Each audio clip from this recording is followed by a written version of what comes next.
Good morning. It's hard to have a down moment when you're like, praise the Lord. And then you see all those amazing stats that we got to do together last year. Great job, church. I was thinking back on over 2024 a little bit and like, what were some of my favorite memories? And some are just memories, but remember it poured rain on Easter Sunday last year. Remember that? And we had to pivot our Easter egg hunt from the field to the offices. So we had little kids running through all of our offices looking through for Easter eggs. And then we did our first ever blood drive, and 32 of you gave a unit of blood, and I was one of the ones who sat in that chair with a needle in my arm and gave blood. And the Red Cross has called me every week since. Anybody else? Like every week, will you please come back? I have a rare blood type, so like, please come back. We need more of your blood. 2025, that's one of my commitments, is to share more. I love Dean giving us the free trivia about what you can do when you turn 18. Anybody know that you have to be 18 to buy dry ice? I did not know that. So thank you, Dean, for that little bit of trivia, that I am officially of legal age to buy dry ice, because I'm barely 19 as it is. So Vision Sunday is always kind of a glance backwards and a look forward. Like, what did God do with us last year, and what are we hoping He does through us next year? And we kind of themed this year Together We, because everything we did together. And so any point of celebration, it's a celebration of us, right? This is what we did together. And one of the things that stuck out to me is, as I was reading through and just looking at some stats and numbers, it takes 79 people every Sunday to make church happen. 79 volunteers every Sunday. So one of the biggest things that I can say is thank you to those 79. Because together we were able to do all of this because of your commitment to serve and your love for people and your love for Jesus. That we baptized 14 people in water. In fact, there's some faces in the audience that I saw in the pictures today. So great job to those of you. That we had 56 people say yes to Jesus last year in one of our services. That's amazing. But one of my favorite stats, I don't know if you caught it, we gave away 17% of our income last year. We gave away let me give you the right number, $139,347. We gave away. That is a church, somebody ought to get a little happy about that. Like, that's ministries and missionaries and Foursquare Missions Press. Like, we just sow and sow and sow seed, good seed, into other organizations, into other ministries. And honestly, while there were some real challenges in 2024, like, we're not going to lie. How many of you are like, can I have a do-over? Like, 2024, glad it was over, right? And I don't know about you, but right around the end of the year, I saw one of those, my meme, is that what you call it? Yeah, meme? And it was like, hey, Lord, where was that, like, life abundantly you talk about? And can I have that in 2025? Not like you'll endure trials of many kinds. Can I have not that year, right? And so for a lot of us, 2024 was that year, like the trials of many kinds. And but at the same time, we saw God do amazing things in 2024. And we just want to say, great job, church. Great job. You know, we are, May 8th is the date that we officially became a church.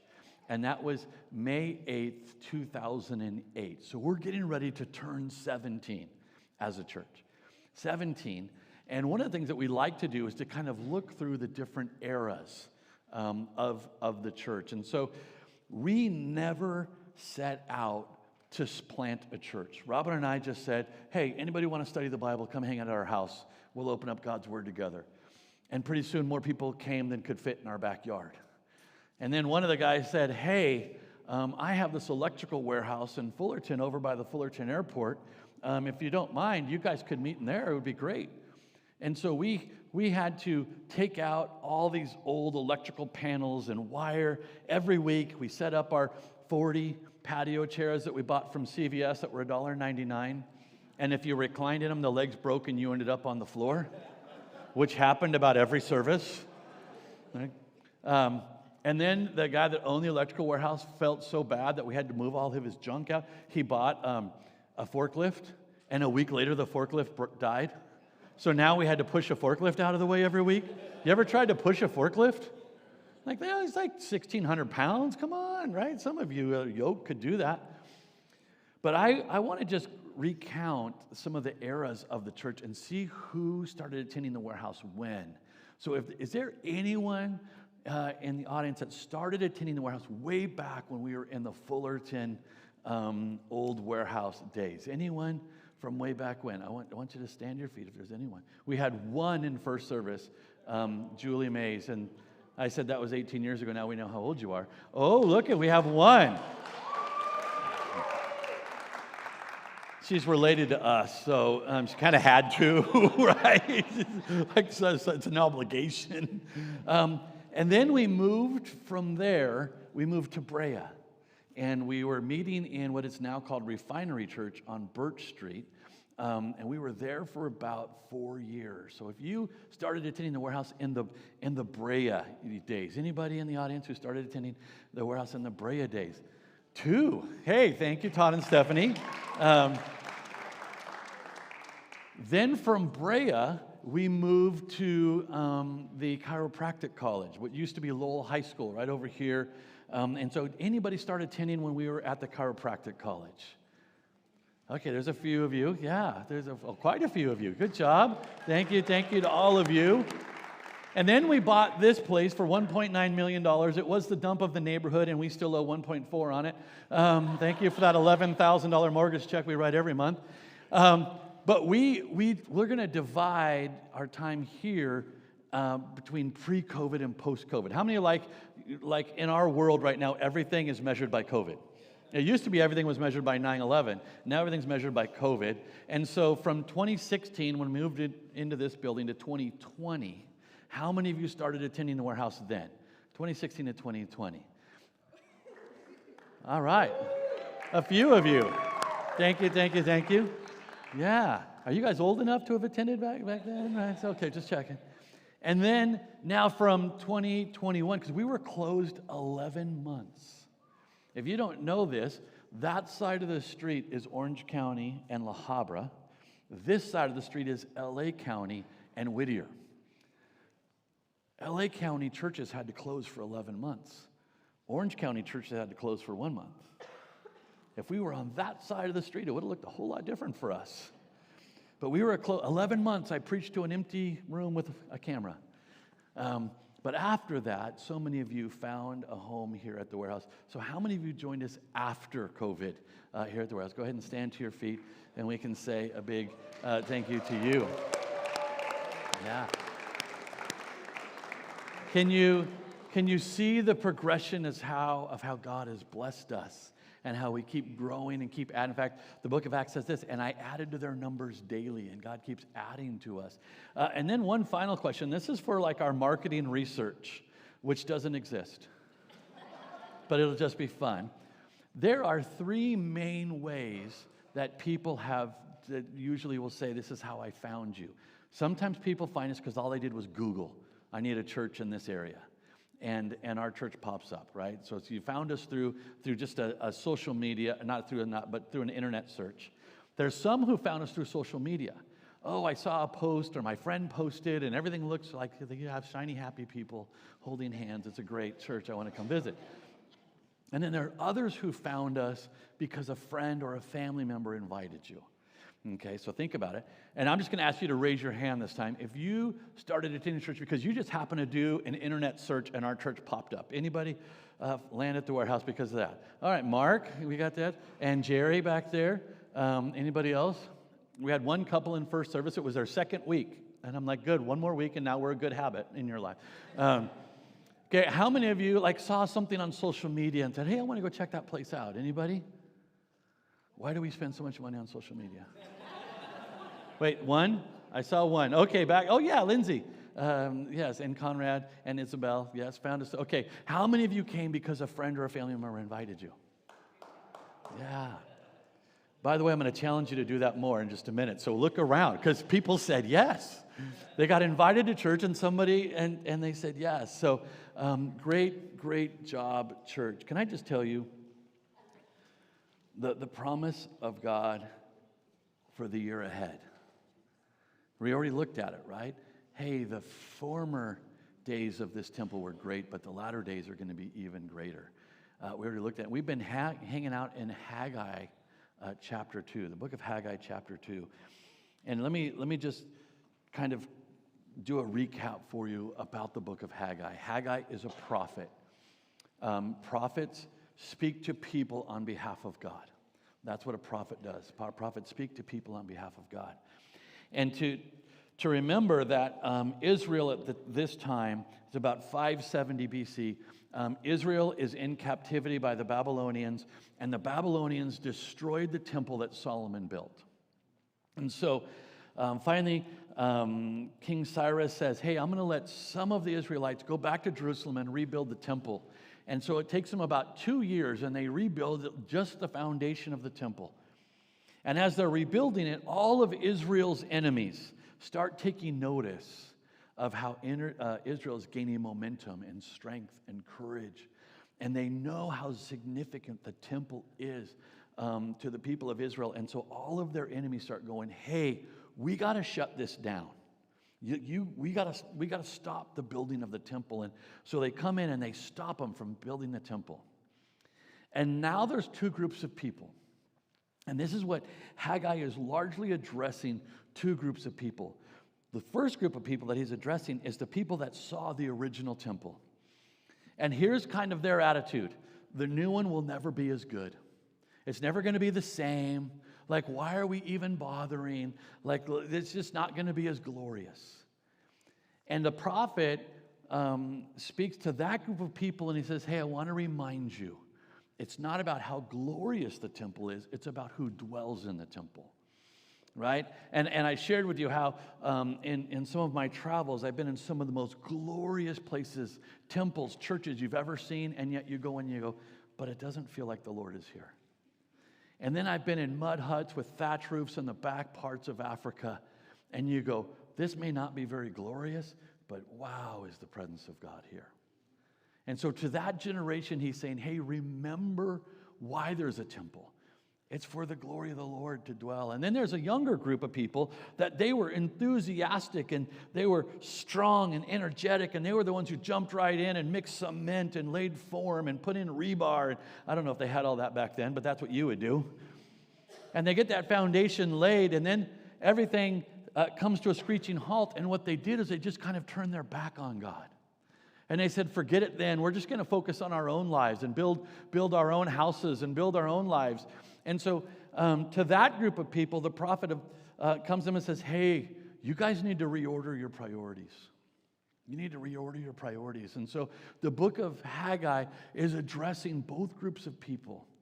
And now we finally come to the close of Haggai chapter 2. And this is what I want you to catch. You'll see it up on screen. Sorry, your screen is up there. Mine's back there. It says, I'm giving you a promise now. While the seed is still in the barn, you have not yet harvested your grain, and your grapevines, your fig trees, your pomegranates, and olive trees have not yet produced their crops.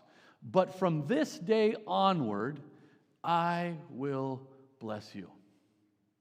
And I just want you to catch that for a minute. Here's kind of what he's saying. We're in the not yet. He's saying, you haven't even planted the seed. It's still in the barn. You haven't even gone out to the trees yet to get the harvest. But I want you to catch this. What is ahead? From this day forward, I'm going to bless you.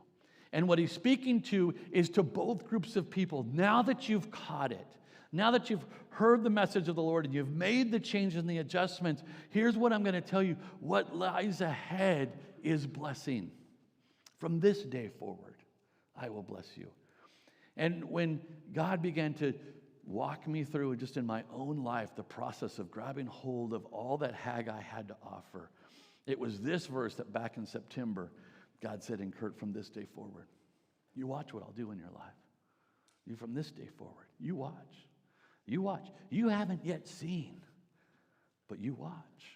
You watch. And church, can I tell you that that's the message of the Lord for us? Hey, I've done great things. 2024 was a great year, but watch. Let me show you what's ahead. And so I've themed this year, 2025, as a year of abundance. This is the year of abundance. Why? Because Jesus promised it, right? John chapter 10, verse 10. I came to give you life abundantly. And I don't know about you, but when I prayer walk my pool in the backyard, I did it again this morning, and I sometimes prayed this: where is that abundant life, Lord, you promised? It seems like I've had the life of problems. You promised that one, though, too, by the way. But they also promised you would be with us.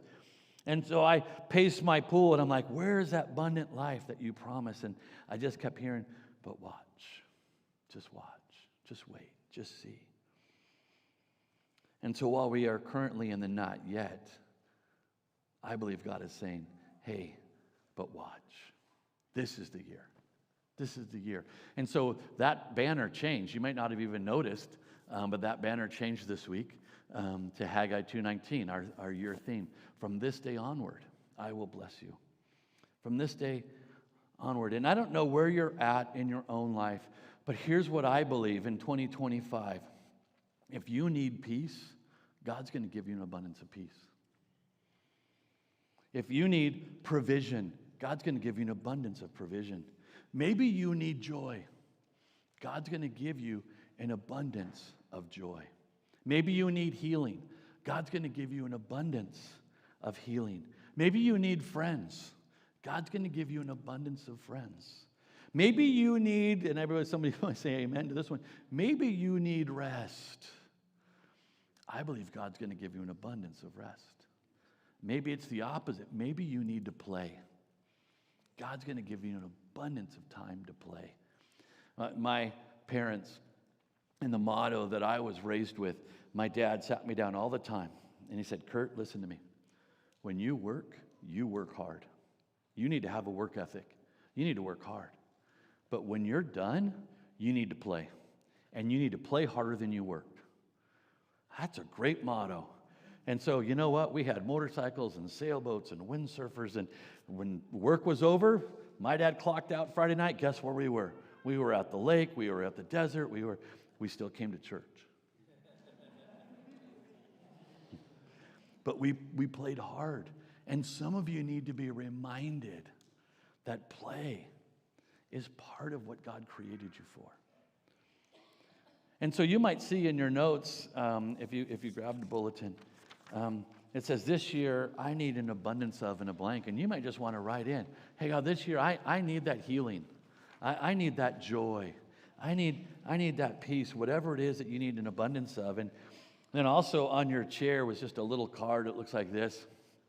Put this in your car. I always put mine over my speedometer, so I can't really tell how fast I'm going. But it's a reminder to me every time I try to look down to see if I'm speeding, what this year is about. Maybe you put it on your refrigerator. Maybe you put it on your mirror. But be reminded that this is the year God says, hey, this is the year of an abundance for you. Well, when I get a chance to chat with people and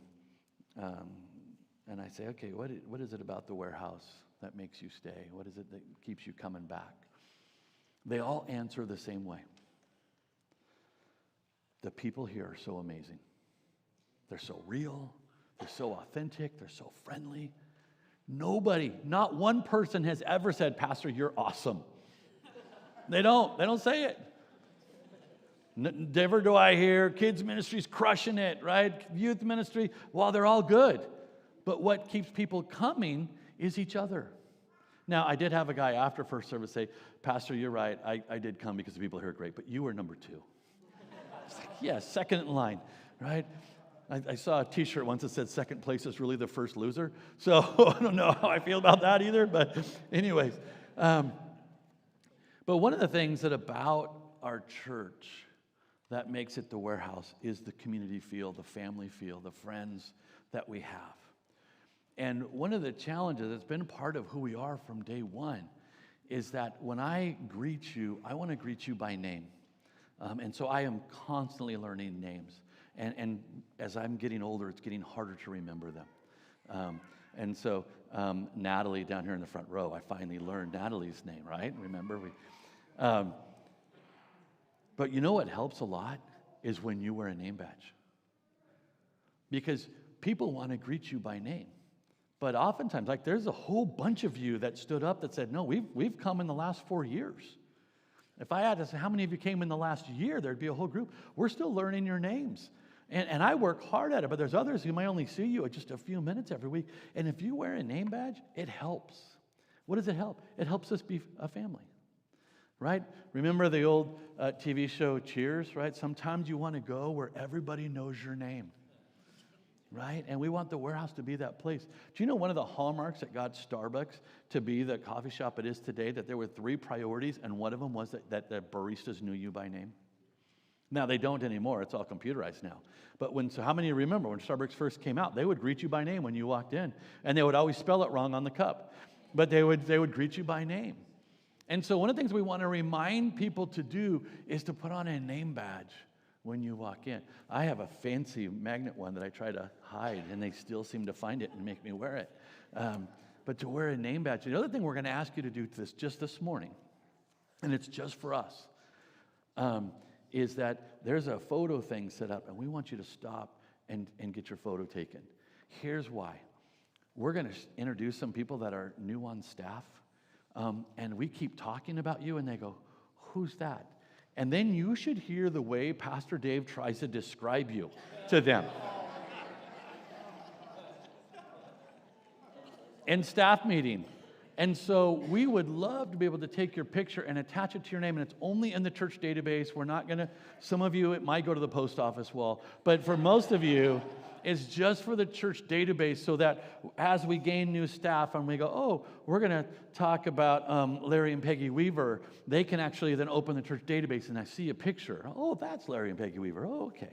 So will you do me a favor as you leave today, stop in the front of the brick. They're actually going to give you a little sign to write on your name on, and you're just going to hold it, and it's a mug shot for the church database is all it's for. So if you'll commit to do that, that just helps us continue to grow the community that we are. And I'm going to give you just a couple of things that we want to focus on in 2025. 2025, where we just felt like these are some things where we need to raise the bar. And the first one is this. We want to raise our global missions awareness. We want to raise our global missions awareness. And I'm going to say it this way. We have 3 trips planned, and we have 5 organizations that we support. I mean, now we support others, but 5 main ones that we support. 3 missions trips available for you to join this year. The first one will take place in June. We are partnering with Royal Family Kids Camp, which does a summer camp for foster kids. And they need 1 adult for every 2 foster kids. And these aren't like troubled kids. These are just kids in the foster care system, and it allows their foster parents to have a week of respite. And so we're partnering with Royal Family Kids Camp, and we want to send as many people up as we can just to be one-on-one with foster kids for the week. Here's the great thing. They spoil them rotten. It's amazing.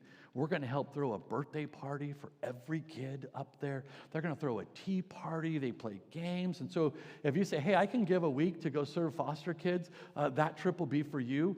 But there's also going to be an opportunity for you to maybe just to give half a day. Say, hey, I might be able to give a half a day because the big birthday party they're going to throw actually takes place in Fullerton. So some of you, hey, I might be able to give half a day and go help throw a birthday party. I already spoke to a family in the church. They own 5 party supply stores. In fact, her nickname is the Queen of Candy. I want her to be my friend.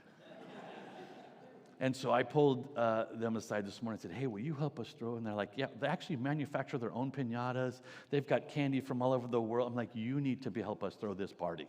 And they're like, we're in. We're in. You may not be the Queen of Candy, but you can pick up candy off the ground.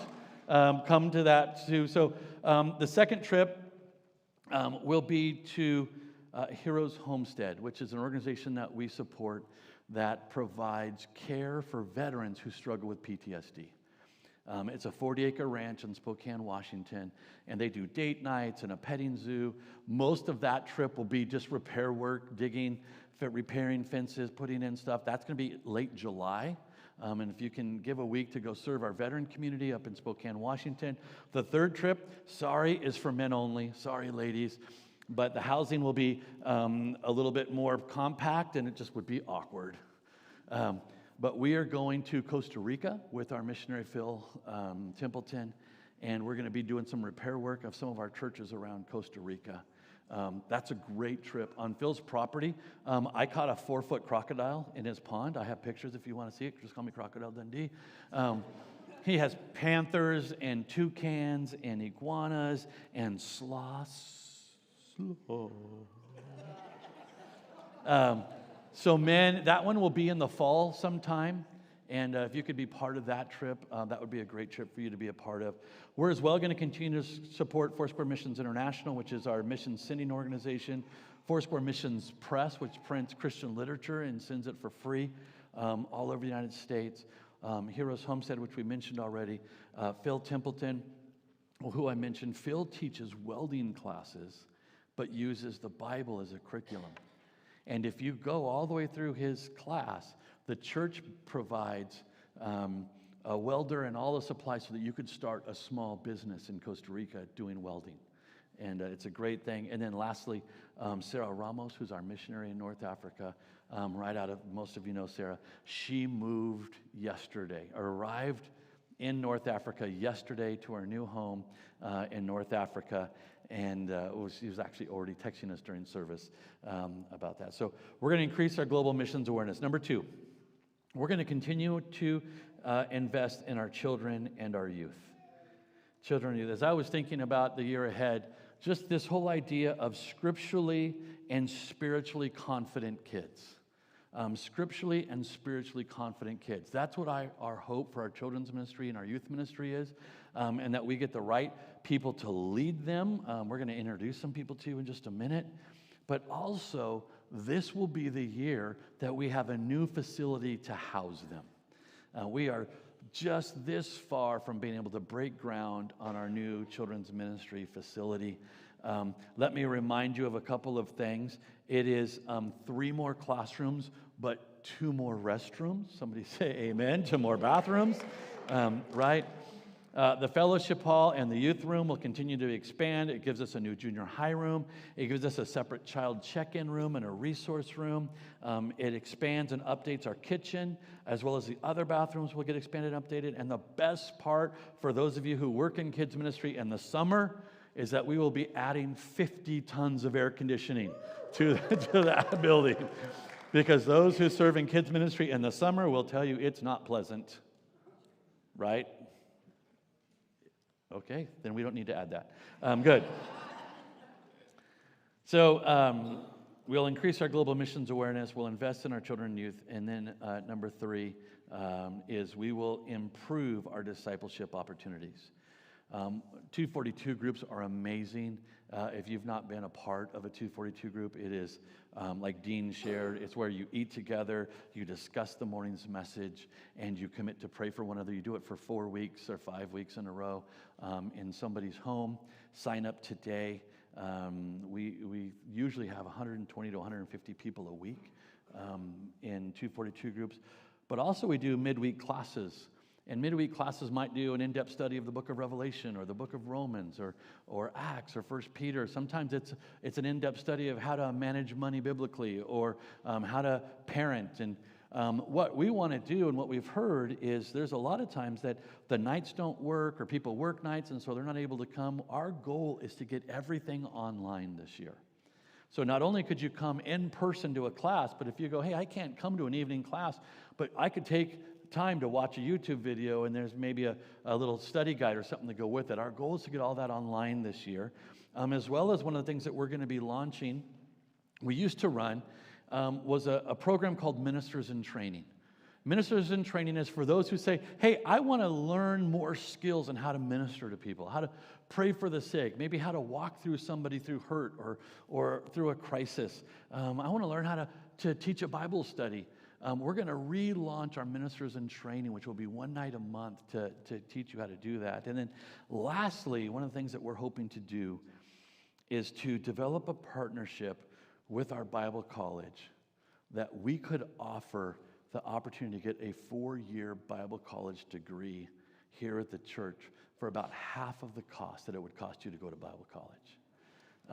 Now, it would largely be targeting our young people, and it would be an in-house program, but we have all the connections. We already have enough people on staff with the right degrees to be able to do that. But one of the things that we were hearing, there's a church down the road from us. They have a wonderful program that does this. And several of our young people were actually looking into that program. And they're saying, Pastor, look at this. I can serve the church and then also go to Bible college. I can do it with friends. And I said, we could do that here. And every one of them said, if you did it here, I'd sign up. I'm not promising you it's this year. I'm not even promising you I know how to do it, but I know this. I think it's a big part of our future, and I think God can make it happen if we have big faith. Amen? Good. So some of you with big faith, start praying. The fourth thing that we're going to do in 2025 is this. I want to make sure that we take time to honor and celebrate the 79 people that it takes to make church happen every week. And we're going to start this morning. And I'm going to invite Sarah Campbell to come and join me on stage if she would.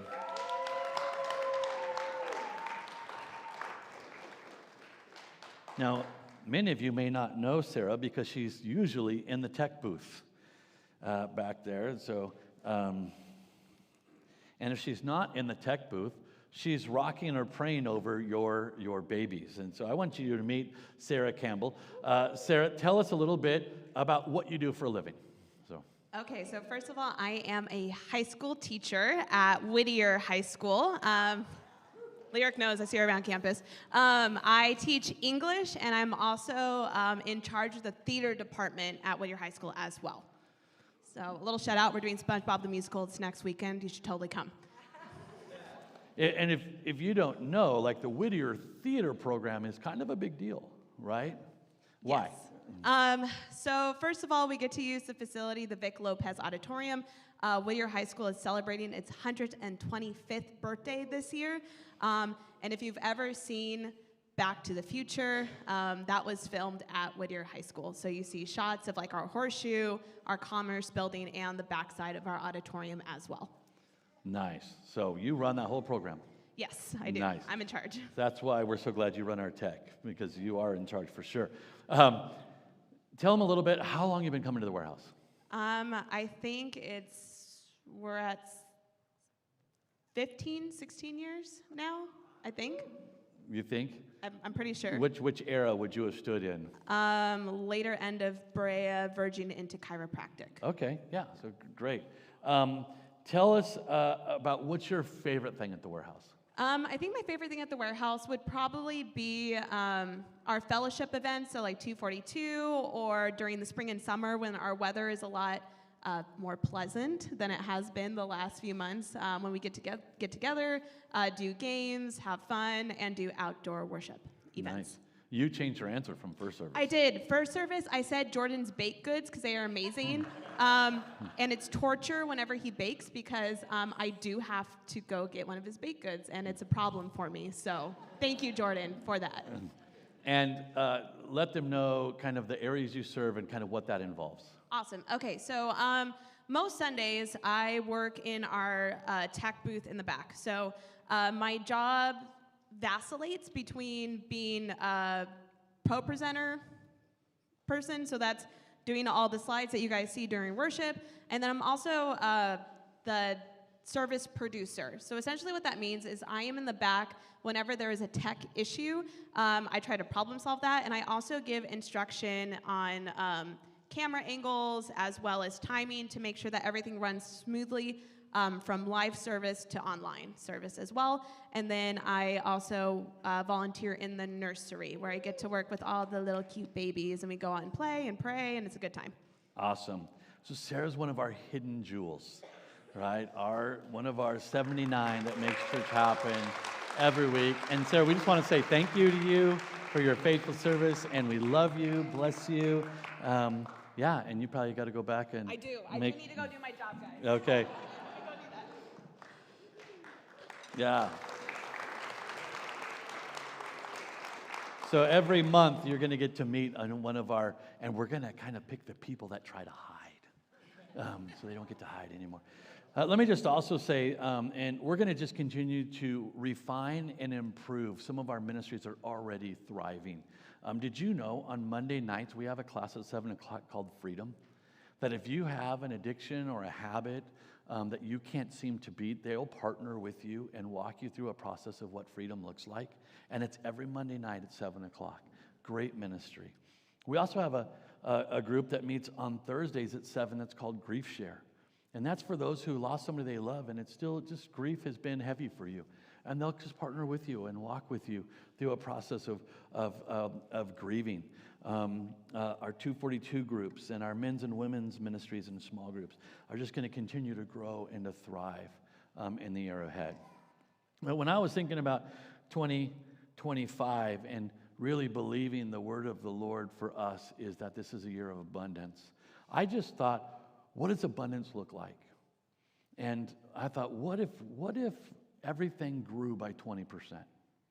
What if everything grew by 20? Let me show you what that could look like. If everything grew by 20%, that means our Sunday morning attendance, which we average 297, would then be 356. Instead of having 56 people say yes to Jesus, in 2025 we'll see 67. We baptized 14 in 2024. We'll baptize 17 in 2025. We averaged 39 kids back in kids ministry. We'll average 47 if we grow 20%. Next slide. Youth group averages about 34 kids. They'll begin to average 41.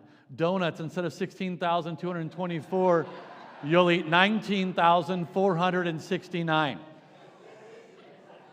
I've got to own about 400 of those, by the way.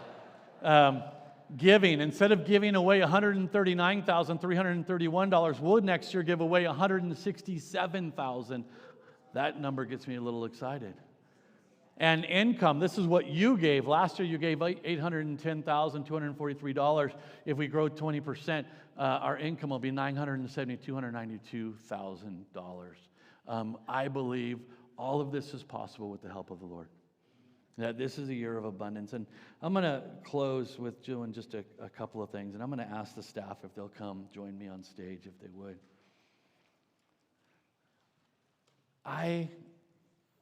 We can't do what we do without this group of people right here. This group works hard.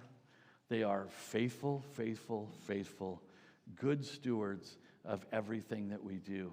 And we have a lot of fun in the office, but they also know we work. Poor Caitlin, we threw every new thing we could think of on Friday at her, and she got it all done.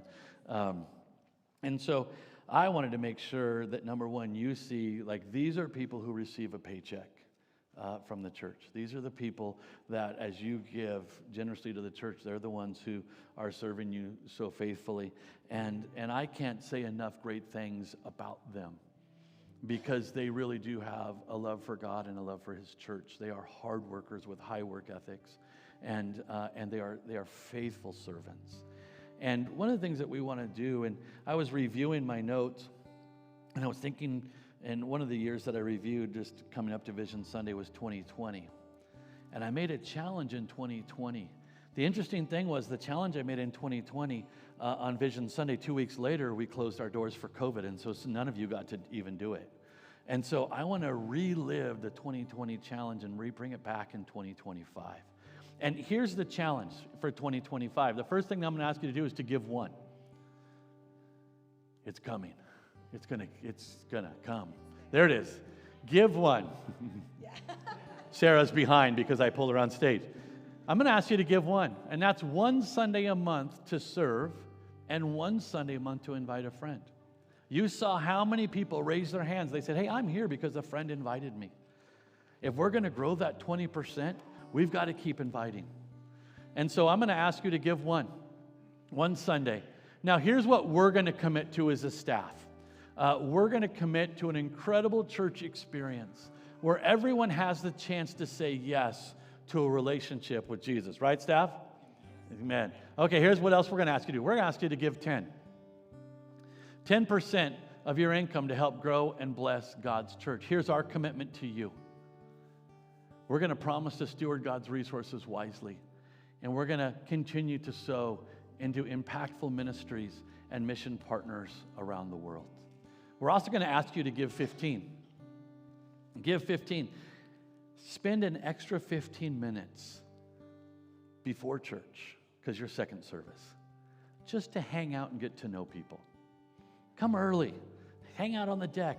I challenge first service to stay 15 minutes later. You're going to come 15 minutes earlier. That is a mess for parking, I know. But it's a chance for you to build some friends. Remember, we talked about this community of believers that we are. So can you give an extra 15 minutes just to come and meet friends? And here's what we're going to do. We're going to continue to provide donut holes. And a welcoming space for relationships to flourish and to grow. And lastly, I'm going to ask you to give 52. 52. 52 Sundays. It's about an hour and a half a Sunday, because we try to keep service to an hour and 15 minutes, but not today. And then if you add an extra 15 minutes to fellowship, so it's about an hour and a half. It's less than 1% of your time I'm asking you to give. But here's what we'll give back, because we do this together. We're committed to praying for you, serving you, teaching you God's word, and equipping you for your ministry journey. Together we. And as you commit, we're committed to you. And I want to close by doing this morning, because there's some faces on the stage that you may not know yet. Or you may go, oh, I didn't know they were on staff. And so I wanted to take just a minute. And first I'm going to introduce Tracy Martinez to you. Tracy is no stranger to the church. She's actually been at the church for quite some time with her husband, Steve, and her two boys. When Caitlin went on maternity leave, we were panicked. And Tracy just happened to mention to somebody, hey, I would really need looking maybe to start working again. And so we said, hey, will you come fill in while Caitlin's on maternity leave? And she did such a great job. We said, hey, will you stay? But what we are shifting to Tracy, and this is why I want you to know who she is, we are shifting all financial administration to Tracy. So if you have a question about your giving or online giving or even how we spend or whatever, Tracy is the one that you'll talk to. So I wanted you to meet Tracy. She's fairly new on staff. And then I want you to meet Gavin. Now, Gavin is no stranger to this church. In fact, I think he's been here for about 10 years since you was Gavin is a senior in high school. We saw right away that there was a calling and an anointing on this young man's life. We know that God has a plan for him. And so we said, hey, how can we come alongside of you and continue to nurture and grow? And we were laughing because Gavin and I were in El Salvador together a couple years ago, and he was playing the guitar, and it was a group of missionaries. Like, these are like pastors except overseas. And I said, Gavin, I want you to lead a song tonight. And he said, Pastor, I don't lead songs. I play the guitar. I said, yep, tonight you're going to lead a song. And for the very first time, 2 years ago, and now every Sunday just about, he's up here leading, and we recognize and see. And so we brought Gavin on. He is our worship administrator. There's a lot that goes on to make Sunday morning happen in terms of loading music and picking song keys and getting the right musicians and the voices that blend together, blah, blah, blah. So that's Gavin. And then lastly, I'm going to introduce Gilbert and Annie Angeles to you. Gilbert and Annie are our most recent hire as of last week. And they are our new high school and junior high pastors. So they have already been introduced to the youth. They're already jumped head first in. And we have such joy and excitement about where they're going to take and lead our young people. And so I thought it would be fitting for us as we close this morning to lay our hands on new staff members and just pray over them, welcome.